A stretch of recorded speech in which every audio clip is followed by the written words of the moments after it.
राज ठाकरेंच्या घरी बाप्पा विराजमान. ठाकरेंचे मामा चंदू मामांनी घेतलं दर्शन. शिवतीर्थ निवासस्थानी घेतलं बाप्पाचं दर्शन. नाशिकमध्येही गणेशोत्सवाचा उत्साह. लाडक्या गणरायाचं घरोघरी आगमन. गणरायाचं आगमन होताना महिला भाविक. पुण्यातील गणपती मिरवणुकीत मर्दानी खेळांची प्रात्यक्षिक. दांडपट्टा, तलवार खेळत तरुण तरुणी मिरवणुकीत सहभागी. तर परदेशी गणेश भक्तांमध्ये देखील उत्साह. अभिनेता स्वप्नील जोशीच्या घरी बाप्पा विराजमान. स्वप्नीलनं सांगितल्या गिरगावातील आठवणी. 74 वर्षांपासून घरी पंचधातूची मूर्ती आणण्याची परंपरा.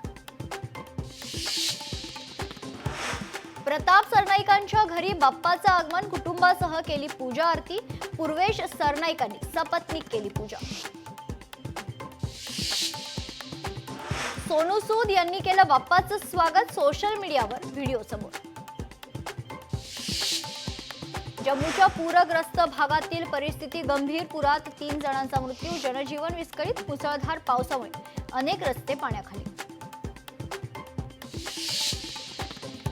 बुद्धिबळाची सर्वात मोठी स्पर्धा भारतात. फिडे वर्ल्ड कप 2025 गोव्यात होणार.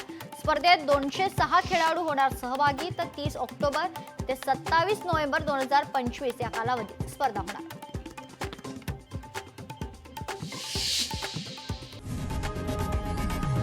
लोकशाही मराठी ऐका, पहा, जागरूक रहा.